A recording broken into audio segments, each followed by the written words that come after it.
La petite sirène. Un conte de Hans Christian Andersen. Au large, dans la mer, l'eau est bleue comme les pétales du plus beau bleuet et transparente comme le plus pur cristal.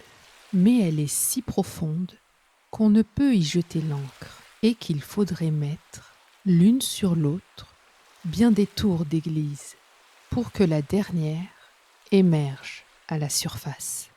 Tout en bas, les habitants des ondes ont leur demeure. Mais n'allez pas croire qu'il n'y a là que des fonds de sable nu blanc. Non, il y pousse les arbres et les plantes les plus étranges, dont les tiges et les feuilles sont si souples qu'elles ondulent au moindre mouvement de l'eau. On dirait qu'elles sont vivantes. Tous les poissons, grands et petits, glissent dans les branches, comme ici, les oiseaux dans l'air.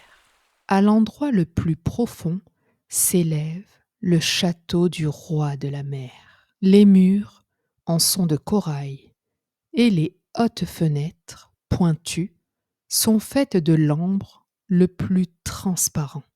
Mais le toit est en coquillage qui se ferme ou s'ouvre au passage des courants. L'effet en est féerique, car dans chaque coquillage, il y a des perles brillantes, dont une seule serait un ornement splendide sur la couronne d'une reine. Le roi de la mer était veuf depuis de longues années. Sa vieille maman tenait sa maison. C'était une femme d'esprit, mais fière de sa noblesse. Elle portait 12 huîtres à sa queue, les autres dames de qualité n'ayant droit qu'à 6. Elle méritait du reste de grands éloges, et cela surtout parce qu'elle aimait infiniment les petites princesses de la mer, filles de son fils. Elles étaient 6 enfants charmantes, mais la plus jeune était la plus belle de toutes. La peau fine et transparente, tel un pétale de rose blanche, les yeux bleus comme l'océan profond. Mais comme toutes les autres, elle n'avait pas de pieds. Son corps se terminait en queue de poisson. Le château était entouré d'un grand jardin aux arbres rouges et bleus sombres, aux fruits rayonnants comme de l'or. Les fleurs semblaient de feu, car leurs tiges et leurs pétales pourpres ondulaient comme des flammes. Surtout, cela planait une étrange lueur bleuâtre. On se serait cru très haut dans l'azur, avec le ciel au-dessus et en dessous de soi, plutôt qu'au fond de la mer. Par temps très calme, on apercevait le soleil, comme une fleur de pourpre, dont la corolle irradiait des faisceaux de lumière. Chaque princesse avait son carré de jardin, où elle pouvait bêcher et planter à son gré. L'une donnait à sa corbeille de fleurs la forme d'une baleine, l'autre préférait qu'elle figurât une sirène. Mais la plus jeune fit la sienne toute ronde, comme le soleil, et n'y planta que des fleurs éclatantes comme lui. C'était une singulière enfant, silencieuse et réfléchie, tandis que ses sœurs ornaient leur jardinet des objets les plus disparates, tombés de navires naufragés. Elle ne voulut, en dehors des fleurs rouges comme le soleil de là-haut, qu'une statuette de marbre, un charmant jeune garçon, taillé dans une pierre, d'une blancheur pure et échoué par suite d'un naufrage au fond de la mer. Elle planta près de la statue un saule pleureur rouge qui grandit à merveille. Elle n'avait pas de plus grande joie que d'entendre parler du monde des humains. La grand-mère devait raconter tout ce qu'elle savait des bateaux et des villes, des hommes et des bêtes. Et ce qui l'étonnait le plus, c'est que là-haut, sur la terre, les fleurs eussent un parfum, ce qu'elles n'avaient pas au fond de la mer, et que la forêt y fut verte, et que les poissons, voltigeant dans les branches, chantassent si délicieusement que c'en était un plaisir. C'étaient les oiseaux que la grand-mère appelait poissons. Autrement, les petites filles ne l'auraient pas comprise, n'ayant jamais vu d'oiseaux. Quand vous aurez vos 15 ans, dit la grand-mère, vous aurez la permission de monter à la surface, de vous asseoir au clair de lune sur les rochers et de voir passer les grands vaisseaux qui naviguent. Et vous verrez les forêts et les villes, vous verrez. Au cours de l'année, l'une des sœurs eut 15 ans. Et comme elles se suivaient toutes à 1 an de distance, la plus jeune devait attendre 5 grandes années avant de pouvoir monter du fond de la mer.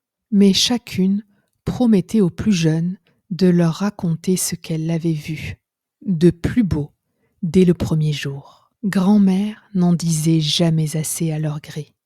Elle voulait savoir tant de choses. Aucune n'était plus impatiente que la plus jeune, justement celle qui avait le plus longtemps à attendre, la silencieuse, la pensive. Que de nuits elle passait, debout à la fenêtre ouverte, scrutant la sombre eau bleue que les poissons battaient de leurs nageoires et de leur queue. Elle apercevait la lune et les étoiles plus pâles, il est vrai, à travers l'eau, mais plus grandes aussi qu'à nos yeux. Si parfois un nuage noir glissait au-dessous d'elle, la petite savait que c'était une baleine qui nageait dans la mer. Ou encore un navire, portant de nombreux hommes, lesquels ne pensaient sûrement pas qu'une adorable petite sirène, là, tout en bas, tendait ses fines mains blanches vers la quille du bateau. Vint le temps où l'aînée des princesses eut 15 ans et put monter à la surface de la mer. À son retour, elle avait 1000 choses à raconter, mais le plus grand plaisir, disait-elle, était de s'étendre au clair de la lune, sur un banc de sable par une mer calme, et de voir, tout près de la côte, la grande ville aux lumières scintillantes comme des centaines d'étoiles, d'entendre la musique et tout ce vacarme des voitures et des gens, d'apercevoir tant de tours d'église et de clochers, d'entendre sonner les cloches. Justement, parce qu'elle ne pouvait y aller, c'était de cela qu'elle avait le plus grand désir. Oh, comme la plus jeune sœur l'écoutait passionnément. Et depuis lors, le soir, lorsqu'elle se tenait près de la fenêtre ouverte et regardait en haut à travers l'eau sombre et bleue, elle pensait à la grande ville et à ses rumeurs, et il lui semblait entendre le son des cloches descendant jusqu'à elle. L'année suivante, il fut permis à la deuxième sœur de monter à la surface et de nager comme elle voudrait. Elle émergea juste au moment du coucher du soleil, et ce spectacle lui parut le plus merveilleux. Tout le ciel semblait d'or, et les nuages, comment décrire leur splendeur? Pourpre et violet, ils voguaient au-dessus d'elle, mais plus rapides qu'eux, comme un long voile blanc. Une troupe de cygnes sauvages volait très bas au-dessus de l'eau, vers le soleil qui baissait. Elle avait nagé de ce côté, mais il s'était enfoncé. Il avait disparu et la lueur rose s'était éteinte sur la mer et sur les nuages. L'année suivante, ce fut le tour de la troisième sœur. Elle était la plus hardie de toutes. Aussi remonta-t-elle le cours d'un large fleuve qui se jetait dans la mer. Elle vit de jolies collines vertes, couvertes de vignes. Des châteaux et des fermes apparaissaient au milieu des forêts. Elle entendait les oiseaux chanter, et le soleil ardent l'obligeait souvent à plonger pour rafraîchir son visage brûlant. Dans une petite anse, elle rencontra un groupe d'enfants qui couraient tout nus et barbotés dans l'eau. Elle aurait aimé jouer avec eux, mais ils s'enfuirent, effrayés, et un petit animal noir, c'était un chien, mais elle n'en avait jamais vu, aboya si férocement après elle qu'elle prit peur et nagea vers le large. La quatrième n'était pas si téméraire. Elle resta au large et raconta que c'était là précisément le plus beau. On voyait à des lieues autour de soi, et le ciel, au-dessus, semblait une grande cloche de verre. Elle avait bien vu des navires, mais de très loin. Ils ressemblaient à de grandes mouettes. Les dauphins avaient fait des culbutes, et les immenses baleines avaient fait jaillir l'eau de leurs narines. Des centaines de jets d'eau. Vint enfin le tour de la cinquième sœur. Son anniversaire se trouvait en hiver.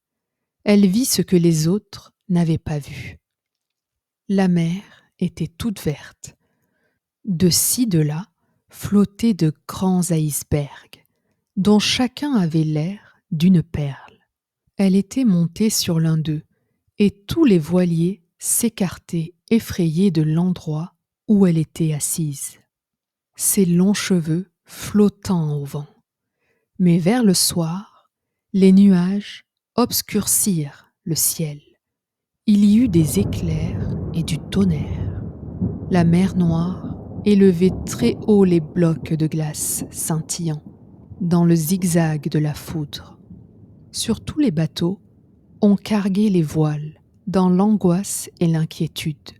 Mais elle, assise sur l'iceberg flottant, regardait la lame bleue de l'éclair, tomber dans la mer, un instant illuminé. La première fois que l'une de ses sœurs émergeait à la surface de la mer, elle était toujours enchantée de la beauté, de la nouveauté du spectacle. Mais, devenues des filles adultes, lorsqu'elles étaient libres d'y remonter comme elles le voulaient, cela leur devenait indifférent. Elles regrettaient leur foyer, et au bout d'un mois, elles disaient que le fond de la mer, c'était plus beau et qu'on était si bien chez soi. Lorsque le soir, les sœurs, se tenant par le bras, montaient à travers l'eau profonde, la petite dernière restait toute seule et les suivait des yeux. Elle aurait voulu pleurer, mais les sirènes n'ont pas de larmes et n'en souffrent que davantage. Hélas, que n'ai-je qu'15 ans, soupirait-elle. Je sais que moi, j'aimerais le monde de là-haut, et les hommes qui y construisent leur demeure. Eh bien, tu vas échapper à notre autorité, lui dit sa grand-mère, la vieille reine douairière. Viens, que je te pare comme tes sœurs.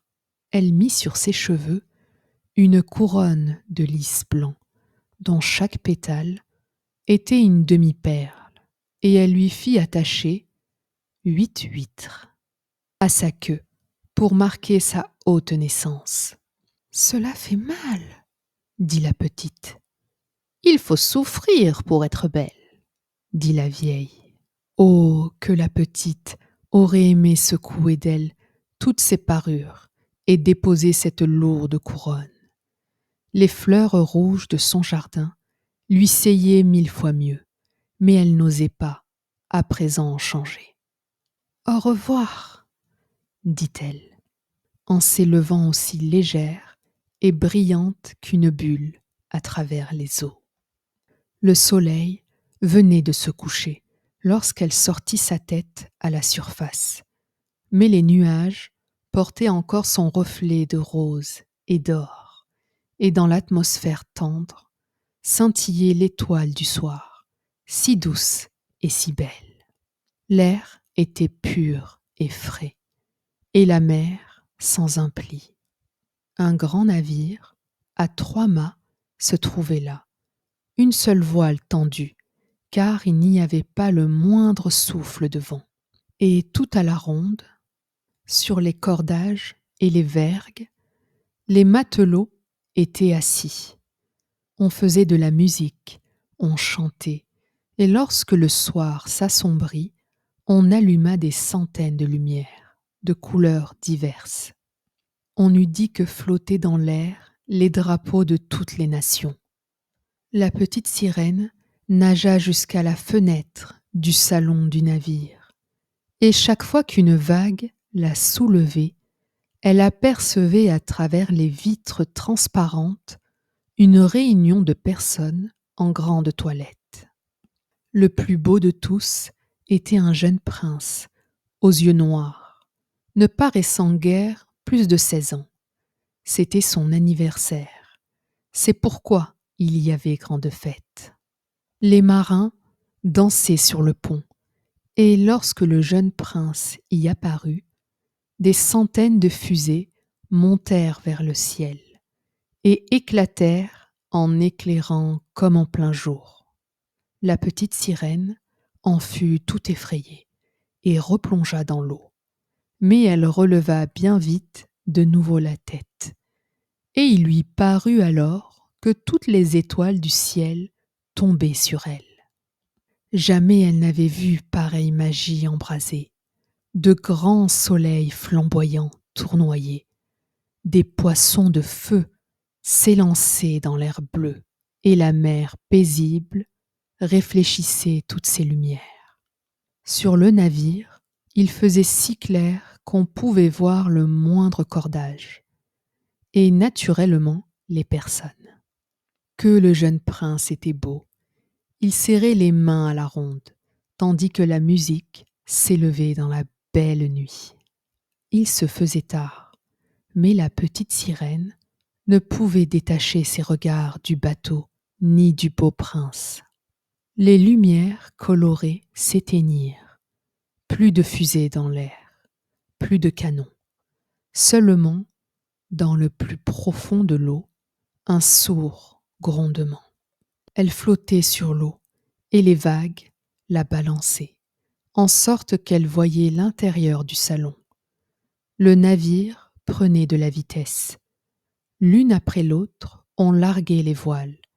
La mer devenait houleuse. De gros nuages parurent.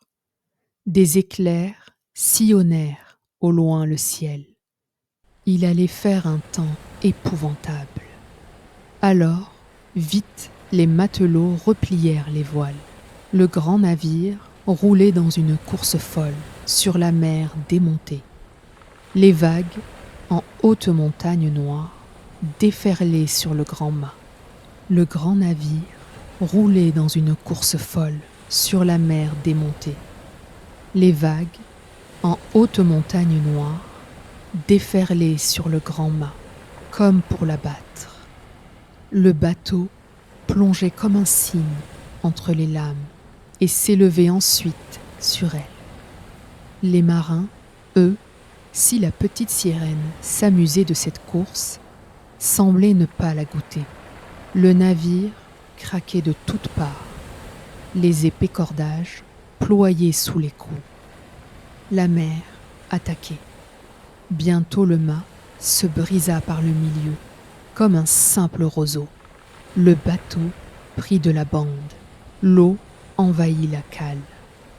Alors seulement la petite sirène comprit qu'il y avait danger. Elle devait elle-même se garder des poutres et des épaves tourbillonnant dans l'eau. Un instant, tout fut si noir qu'elle ne vit plus rien. Et tout à coup, le temps d'un éclair, elle les aperçut tous sur le pont. Chacun se sauvait comme il pouvait. C'était le jeune prince qu'elle cherchait du regard. Et lorsque le bateau s'entr'ouvrit, elle le vit s'enfoncer dans la mer profonde. Elle en eut d'abord de la joie à la pensée qu'il descendait chez elle, mais ensuite elle se souvint que les hommes ne peuvent vivre dans l'eau et qu'ils ne pourraient atteindre que mort le château de son père. Non, il ne fallait pas qu'il mourût.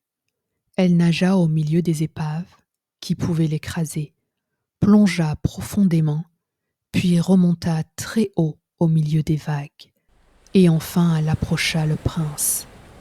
Il n'avait presque plus la force de nager, ses bras et ses jambes déjà s'immobilisaient. Ses beaux yeux se fermaient. Il serait mort sans la petite sirène. Quand vint le matin, la tempête s'était apaisée. Pas le moindre débris du bateau n'était en vue.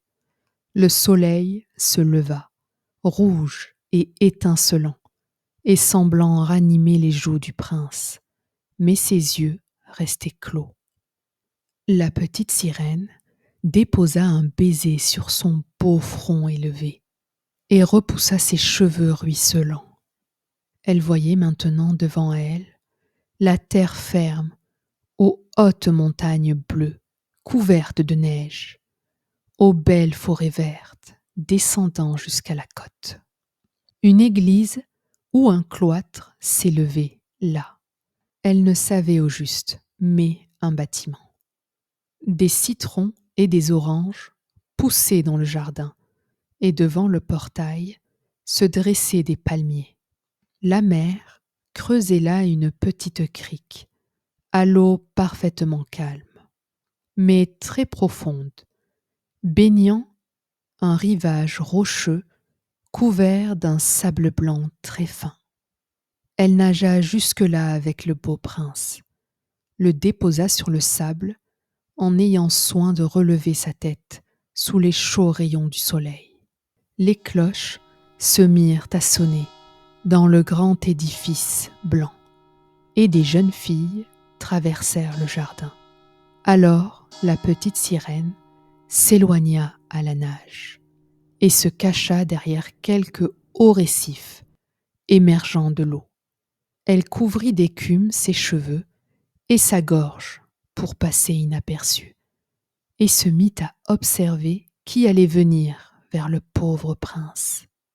Une jeune fille ne tarda pas à s'approcher. Elle eut d'abord grand peur, mais un instant seulement, puis elle courut chercher du monde. La petite sirène vit le prince revenir à lui. Il sourit à tous à la ronde, mais pas à elle. Il ne savait pas qu'elle l'avait sauvé. Elle en eut grande peine, et lorsque le prince eut été porté dans le grand bâtiment, elle plongea désespérée et retourna chez elle, au palais de son père. Elle avait toujours été silencieuse et pensive. Elle le devint bien davantage.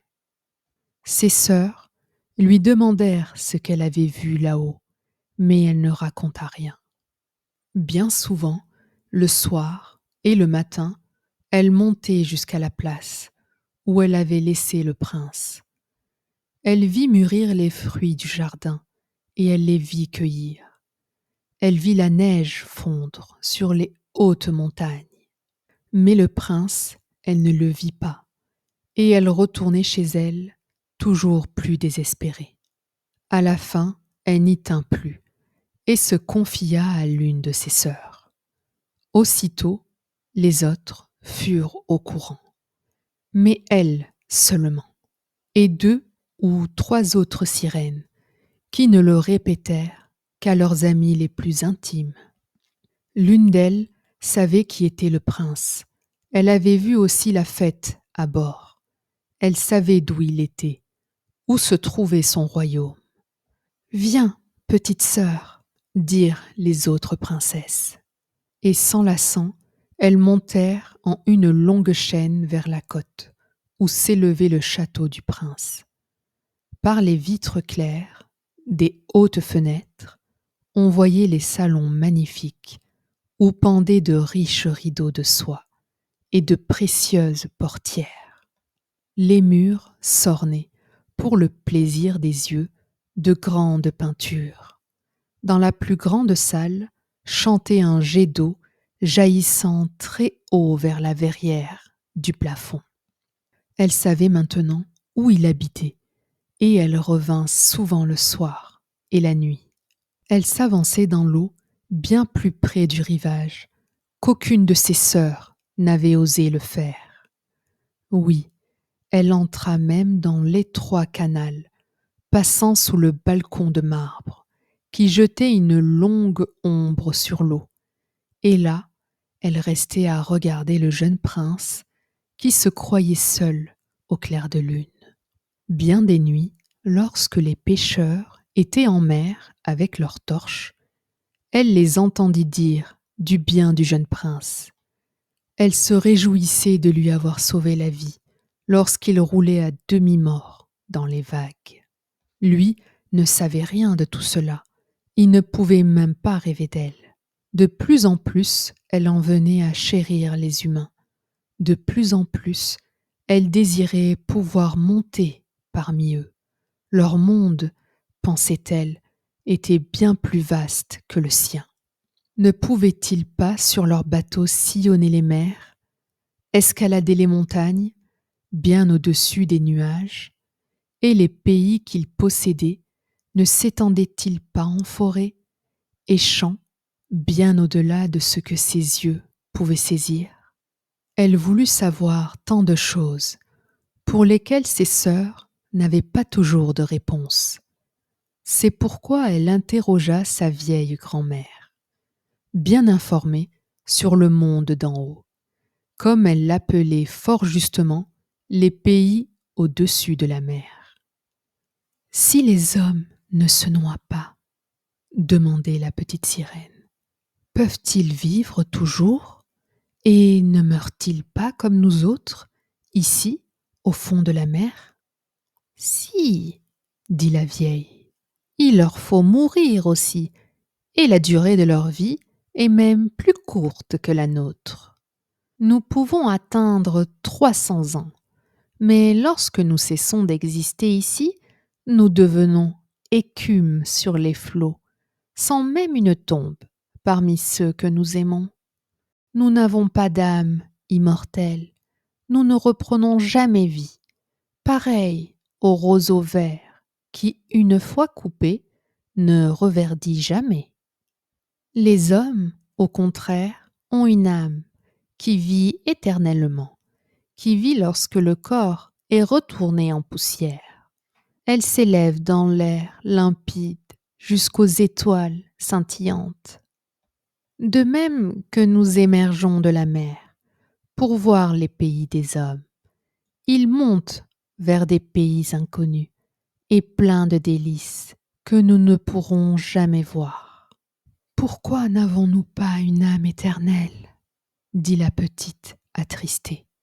Je donnerai les centaines d'années que j'ai à vivre pour devenir un seul jour un être humain et avoir part ensuite au monde céleste. Ne pense pas à tout cela, dit la vieille. Nous vivons beaucoup mieux et sommes bien plus heureux que les hommes là-haut. Donc, il faudra que je meure et flotte comme écume sur la mer et n'entende jamais plus la musique des vagues, ne plus voir les fleurs ravissantes et le rouge soleil. Ne puis-je rien faire pour gagner une vie éternelle ? Non, dit la vieille, à moins que tu sois si cher à un homme, que tu sois pour lui plus que père et mère, qu'il s'attache à toi de toutes ses pensées, de tout son amour, qu'il fasse par un prêtre mettre sa main droite dans la tienne, en te promettant fidélité ici-bas et dans l'éternité.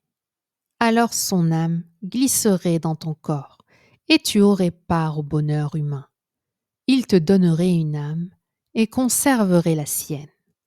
Mais cela ne peut jamais arriver. Ce qui est ravissant ici dans la mer, ta queue de poisson, ils la trouvent très laide là-haut sur la terre. Ils n'y entendent rien pour être beaux. Il leur faut avoir de grossières colonnes qu'ils appellent des jambes. La petite sirène soupira et considéra sa queue de poisson avec désespoir. « Allons, un peu de gaieté, dit la vieille. Nous avons 300 ans pour sauter et danser. C'est un bon laps de temps. Ce soir, il y a bal à la cour. Il sera toujours temps de sombrer dans le néant. » Ce bal fut, il est vrai, splendide, comme on n'en peut jamais voir sur la terre.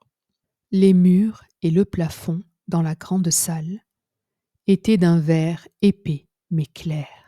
Plusieurs centaines de coquilles roses et verts étaient rangées de chaque côté et jetaient une intense clarté de feu bleu qui illuminait toute la salle et brillait à travers les murs, de sorte que la mer, au dehors, en était tout illuminée. Les poissons innombrables, grands et petits, nageaient contre les murs de verre, luisant d'écailles pourpres ou étincelant comme l'argent et l'or. Au travers de la salle coulait un large fleuve, sur lequel dansaient tritons et sirènes, au son de leurs propres chants délicieux.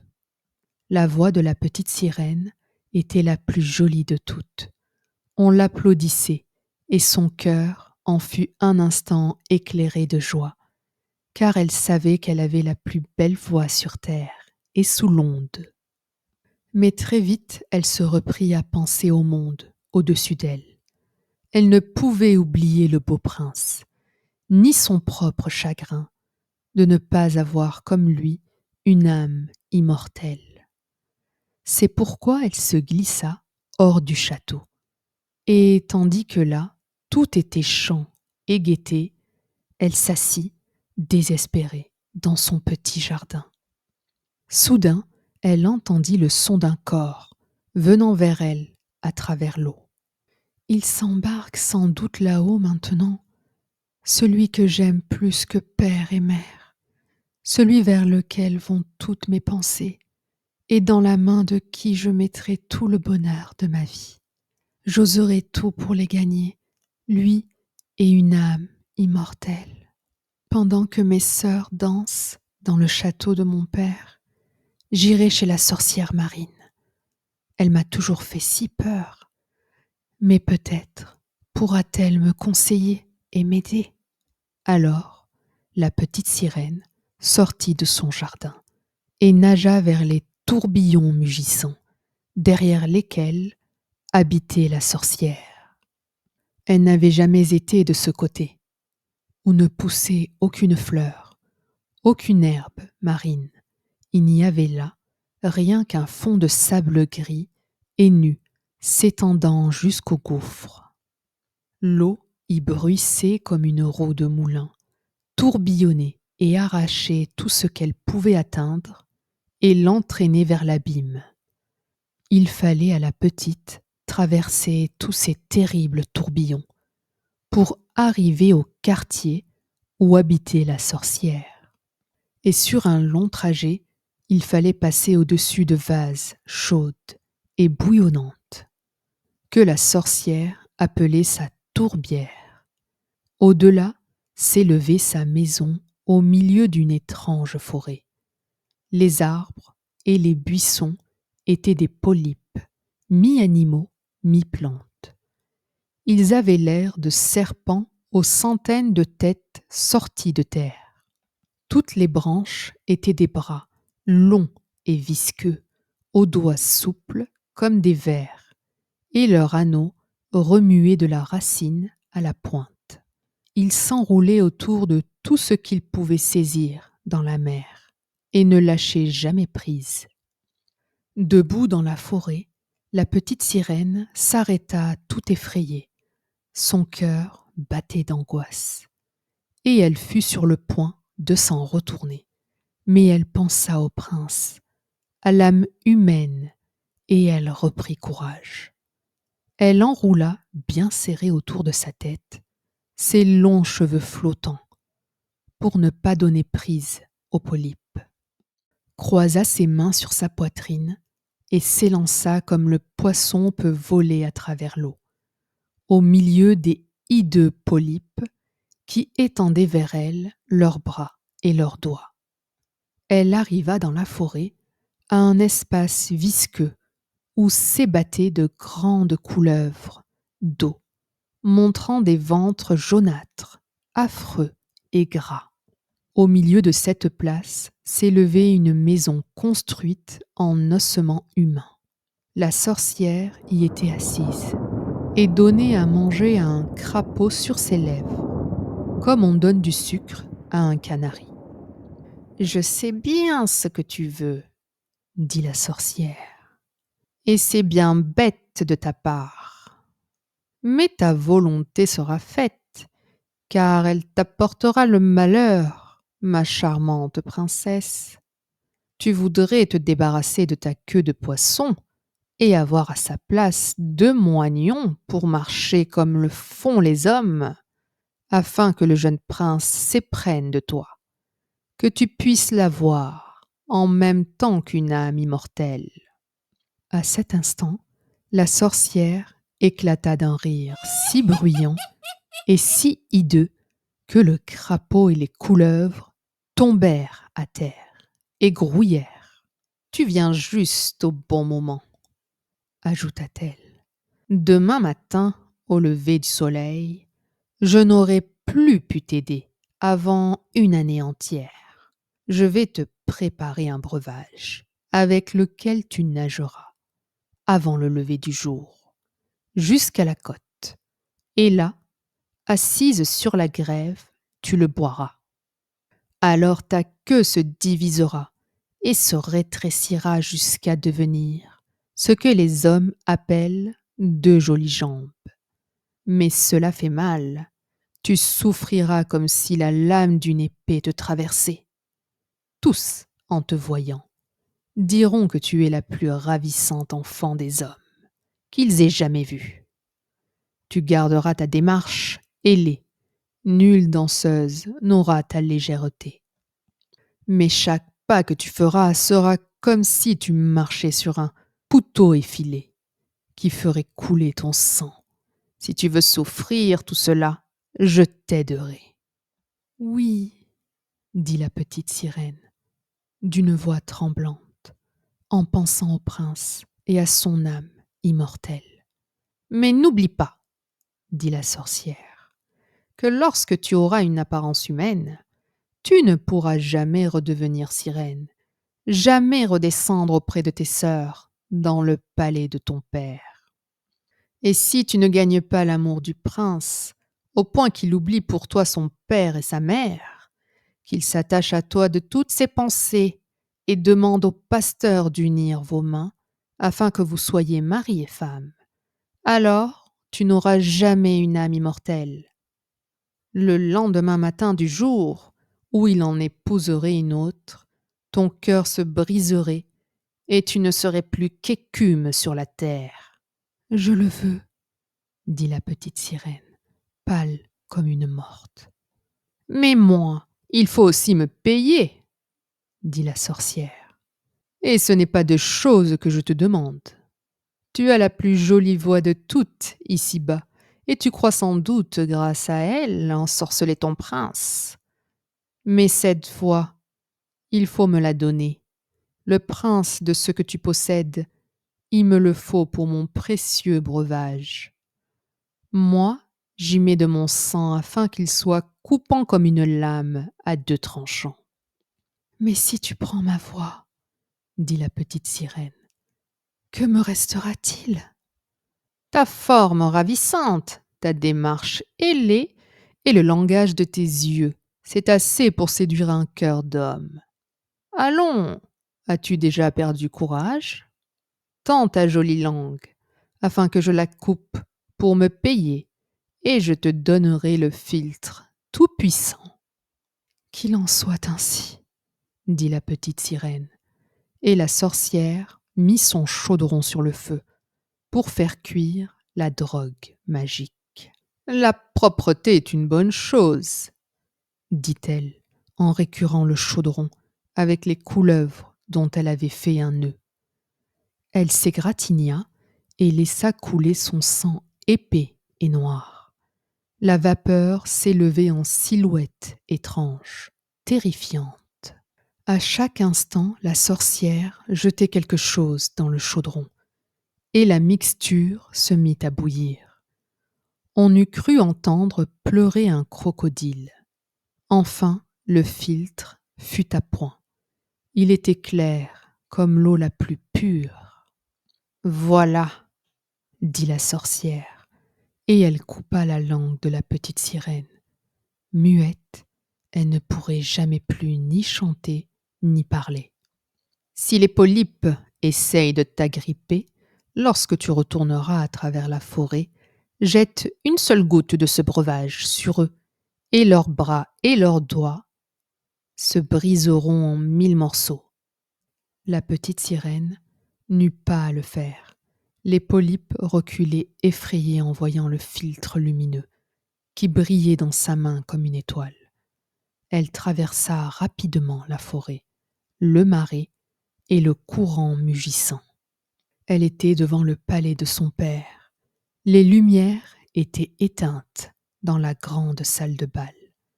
Tout le monde dormait sûrement, et elle n'osa pas aller auprès des siens, maintenant qu'elle était muette, et allait les quitter pour toujours. Il lui sembla que son cœur se brisait de chagrin. Elle se glissa dans le jardin, cueillit une fleur de parterre de chacune de ses sœurs, envoya de ses doigts 1000 baisers au palais et monta à travers l'eau sombre et bleue de la mer. Le soleil n'était pas encore levé lorsqu'elle vit le palais du prince et gravit les degrés du magnifique escalier de marbre. La lune brillait merveilleusement claire. La petite sirène but l'âpre et brûlante mixture. Ce fut comme si une épée à 2 tranchants fendait son tendre corps. Elle s'évanouit et resta étendue comme morte. Lorsque le soleil resplendit au-dessus des flots, elle revint à elle et ressentit une douleur aiguë. Mais devant elle, debout, se tenait le jeune prince, ses yeux noirs fixés si intensément sur elle qu'elle en baissa les siens et vit qu'à la place de sa queue de poisson, disparue, elle avait les plus jolies jambes blanches qu'une jeune fille pût avoir. Et comme elle était tout à fait nue, elle s'enveloppa dans sa longue chevelure. Le prince demanda qui elle était, comment elle était venue là, et elle leva vers lui doucement, mais tristement, ses grands yeux bleus, puisqu'elle ne pouvait parler. Alors il la prit par la main et la conduisit au palais. À chaque pas, comme la sorcière l'en avait prévenu, il lui semblait marcher sur des aiguilles pointues et des couteaux aiguisés. Mais elle supportait son mal. Sa main dans la main du prince, elle montait aussi légère qu'une bulle. Et lui-même et tous les assistants s'émerveillèrent de sa démarche gracieuse et ondulante. On lui fit revêtir les plus précieux vêtements de soie et de mousseline. Elle était au château la plus belle, mais elle restait muette. Des esclaves ravissantes, parées de soie et d'or, venaient chanter devant le prince et ses royaux parents. L'une d'elles avait une voix plus belle encore que les autres. Le prince l'applaudissait et lui souriait. Alors, une tristesse envahit la petite sirène.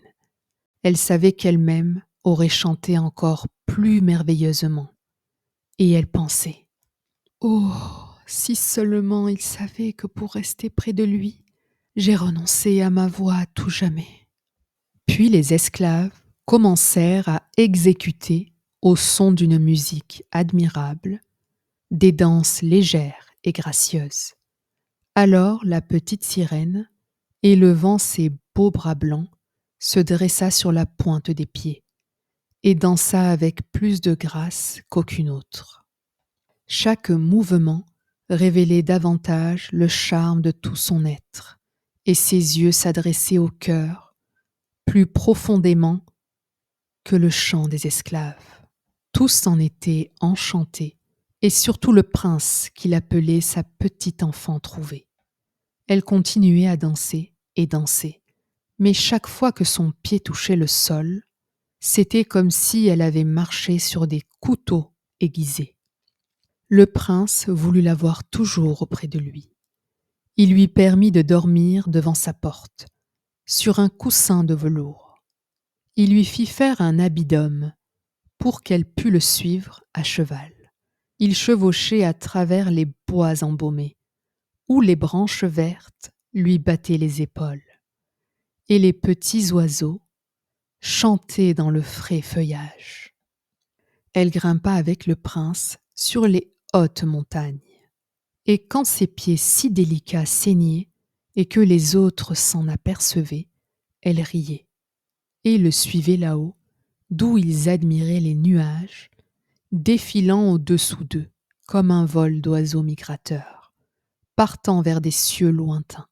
La nuit, au château du prince, lorsque les autres dormaient, elle sortait sur le large escalier de marbre, et debout dans l'eau froide, elle rafraîchissait ses pieds brûlants. Et puis elle pensait aux siens, en bas, au fond de la mer. Une nuit, elle vit ses sœurs qui nageaient enlacées. Elle chantait tristement et elle leur fit signe. Ses sœurs la reconnurent et lui dirent combien elle avait fait de peine à tous. Depuis lors, elles lui rendirent visite chaque soir. Une fois même, la petite sirène aperçut au loin sa vieille grand-mère, qui depuis bien des années n'était montée à travers la mer. Et même le roi son père, avec sa couronne sur la tête, tous deux lui tendaient le bras, mais n'osaient s'approcher autant que ses sœurs. De jour en jour, elle devenait plus chère au prince. Il l'aimait comme on aime un gentil enfant tendrement chéri. Mais à en faire une reine, il n'en avait pas la moindre idée, et c'est sa femme qu'il fallait qu'elle devînt. Sinon, elle n'aurait jamais une âme immortelle, et au matin qui suivrait le jour de ses noces, elle ne serait plus qu'écume sur la mer. « Ne m'aimes-tu pas mieux que toutes les autres ?» semblaient dire les yeux de la petite sirène quand il la prenait dans ses bras et embrassait son beau front. « Oui, tu m'es la plus chère, » disait le prince, « car ton cœur est le meilleur. Tu m'es la plus dévouée, et tu ressembles à une jeune fille une fois aperçue, mais que je ne retrouverai sans doute jamais. J'étais sur un vaisseau qui fit naufrage. Les vagues me jetèrent sur la côte, près d'un temple desservi par quelques jeunes filles. La plus jeune me trouva sur le rivage et me sauva la vie. Je ne l'ai vue que 2 fois, et elle est la seule que j'eusse pu aimer d'amour en ce monde. Mais toi, tu lui ressembles. Tu effaces presque son image dans mon âme, puisqu'elle appartient au temple. C'est ma bonne étoile qui t'a envoyé à moi. Nous ne nous quitterons jamais. » Hélas, il ne sait pas que c'est moi qui ai sauvé sa vie, pensait la petite sirène. Je l'ai porté sur les flots jusqu'à la forêt près de laquelle s'élève le temple. Puis je me cachai derrière l'écume et regardai si personne ne viendrait. J'ai vu la belle jeune fille qu'il aime plus que moi.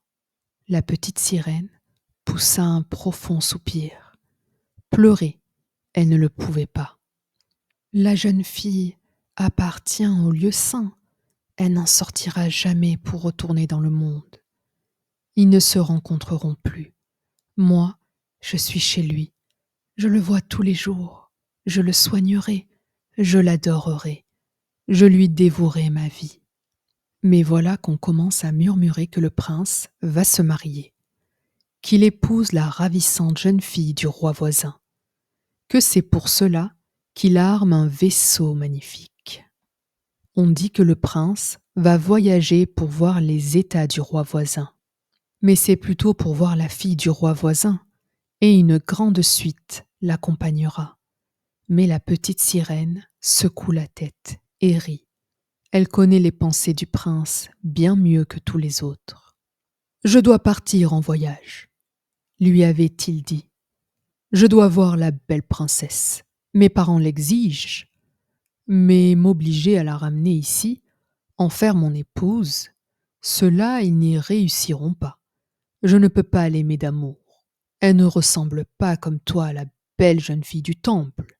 Si je devais un jour choisir une épouse, ce serait plutôt toi. » mon enfant trouvé, qui ne dit rien, mais dont les yeux parlent.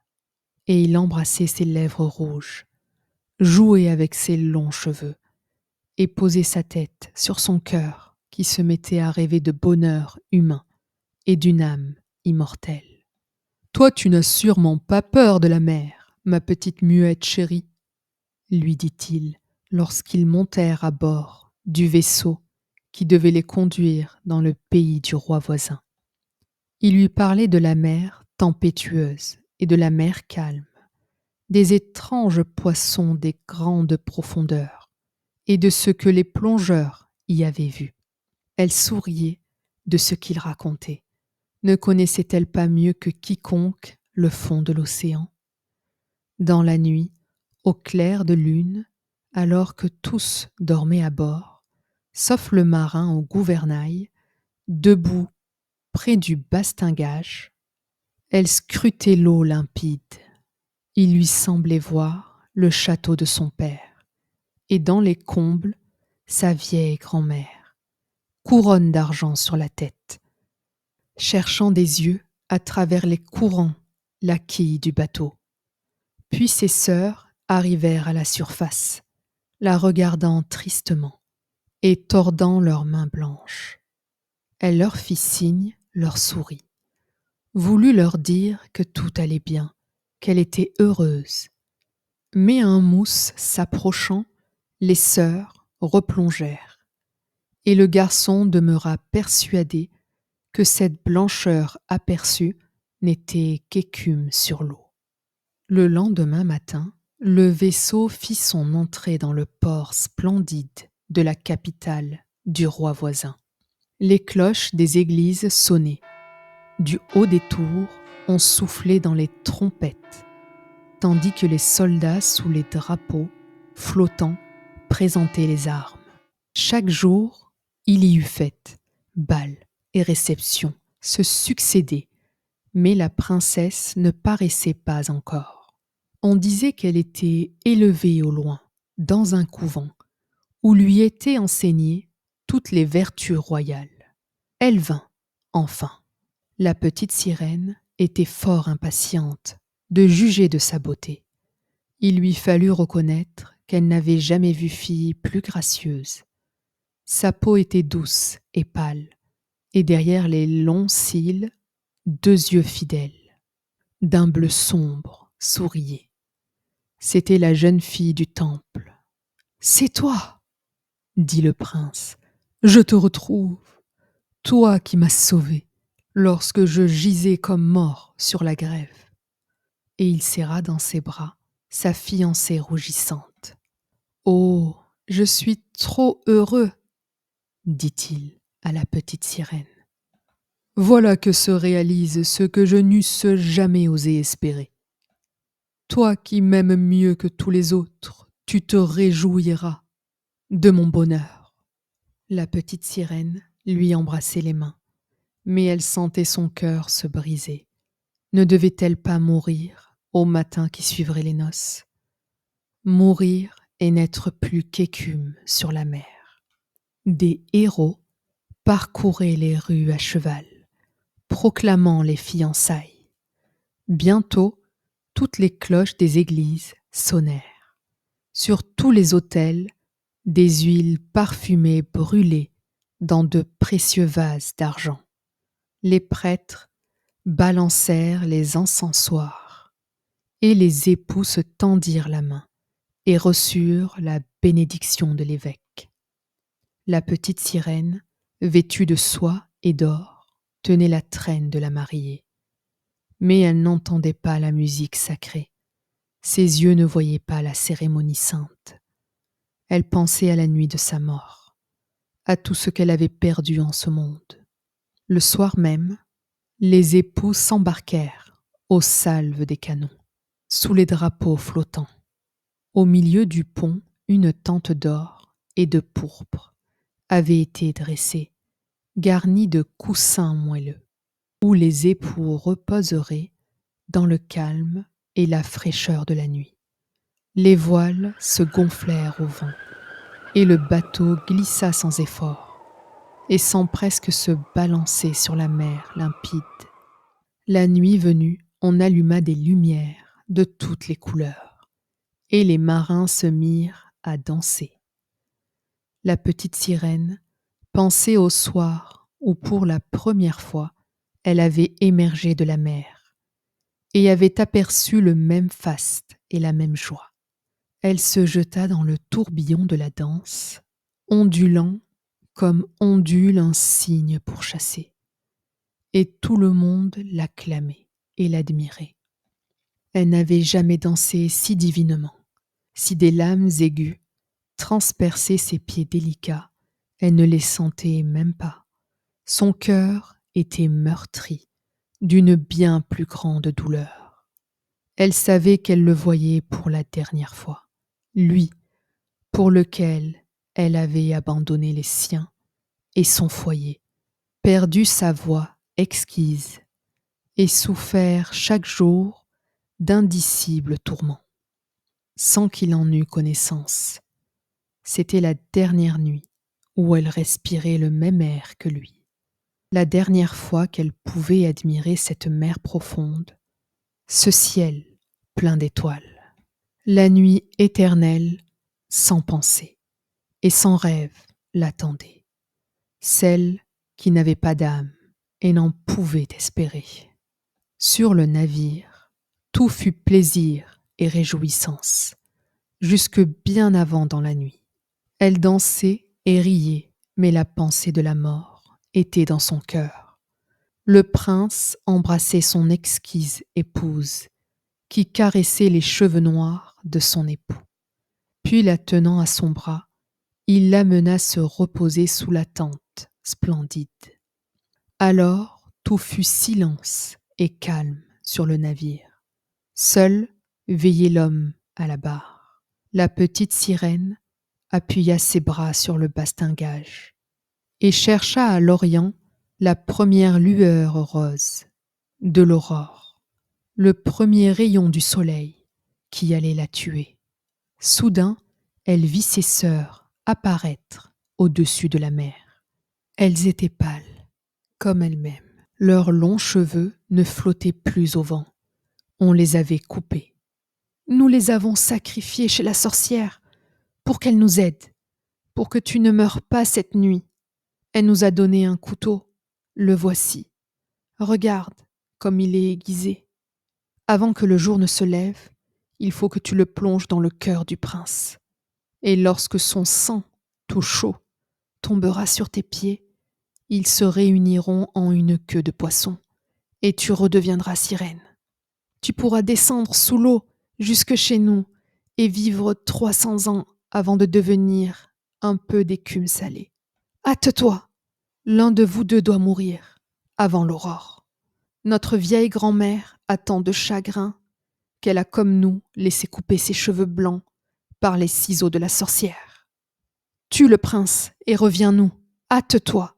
Ne vois-tu pas déjà cette traînée rose à l'horizon? Dans quelques minutes, le soleil se lèvera et il te faudra mourir. Un soupir étrange monta à leurs lèvres et elles s'enfoncèrent dans les vagues. La petite sirène écarta le rideau de pourpre de la tente. Elle vit la douce épousée, dormant la tête appuyée sur l'épaule du prince. Alors, elle se pencha et posa un baiser sur le beau front du jeune homme. Son regard chercha le ciel, de plus en plus envahi par l'aurore.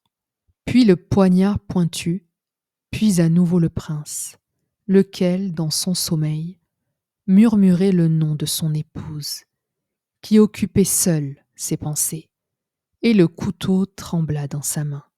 Alors, tout à coup, elle le lança au loin, dans les vagues, qui rougirent à l'endroit où il toucha les flots, comme si des gouttes de sang jaillissaient à la surface. Une dernière fois, les yeux voilés, elle contempla le prince et se jeta dans la mer, où elle sentit son corps se dissoudre en écume. Maintenant, le soleil surgissait majestueusement de la mer. Ses rayons tombaient doux et chauds sur l'écume glacée. Et la petite sirène ne sentait pas la mort. Elle voyait le clair soleil, et au-dessus d'elle planaient des centaines de charmants êtres transparents. À travers eux, elle apercevait les voiles blanches du navire, les nuages roses du ciel. Leur voix était mélodieuse, mais si immatérielle qu'aucune oreille terrestre ne pouvait les capter, pas plus qu'aucun regard humain ne pouvait les voir. Sans elles flottaient par leur seule légèreté à travers l'espace. La petite sirène sentit qu'elle avait un corps comme le leur, qui s'élevait de plus en plus haut au-dessus de l'écume. « Où vais-je » demanda-t-elle, et sa voix, comme celle des autres êtres, était si immatérielle qu'aucune musique humaine ne peut l'exprimer. « Chez les filles de l'air, répondirent-elles. Une sirène n'a pas d'âme immortelle, ne peut jamais en avoir, à moins de gagner l'amour d'un homme. C'est d'une volonté étrangère que dépend son existence éternelle. Les filles de l'air n'ont pas non plus d'âme immortelle, mais elles peuvent, par leurs bonnes actions, s'en créer une. Nous nous envolons vers les pays chauds, où les effluves de la peste tuent les hommes. Nous y soufflons la fraîcheur. Nous répandons le parfum des fleurs dans l'atmosphère, et leur arôme porte le réconfort et la guérison. Lorsque durant 300 ans, nous nous sommes efforcés de faire le bien, tout le bien que nous pouvons, nous obtenons une âme immortelle et prenons part à l'éternelle félicité des hommes. Toi, pauvre petite sirène, tu as de tout cœur cherché le bien comme nous. Tu as souffert et supporté de souffrir. Tu t'es haussé jusqu'au monde des esprits de l'air.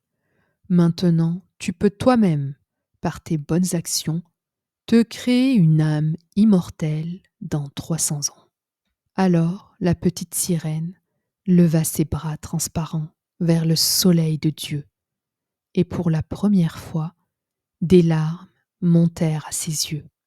Sur le bateau, la vie et le bruit avaient repris. Elle vit le prince et sa belle épouse la chercher de tous côtés. Elle les vit fixer tristement leurs regards sur l'écume dansante, comme s'ils avaient deviné qu'elle s'était précipitée dans les vagues. Invisible, elle embrassa le front de l'époux, lui sourit et avec les autres filles de l'air, elle monta vers les nuages roses qui voguaient dans l'air. Dans 300 ans, nous entrerons ainsi au royaume de Dieu. Nous pouvons même y entrer avant, murmura l'une d'elles. Invisibles, nous pénétrons dans les maisons des hommes, où il y a des enfants, et chaque fois que nous trouvons un enfant sage, qui donne de la joie à ses parents et mérite leur amour, Dieu raccourcit notre temps d'épreuve. Lorsque nous voltigeons à travers la chambre et que de bonheur nous sourions, l'enfant ne sait pas qu'un an nous est soustrait sur les 3 ans. Mais si nous trouvons un enfant cruel et méchant, il nous faut pleurer de chagrin, et chaque larme ajoute une journée à notre temps d'épreuve. Un like et un abonnement, ça fait toujours plaisir, et ça m'aide à continuer. Merci et à bientôt.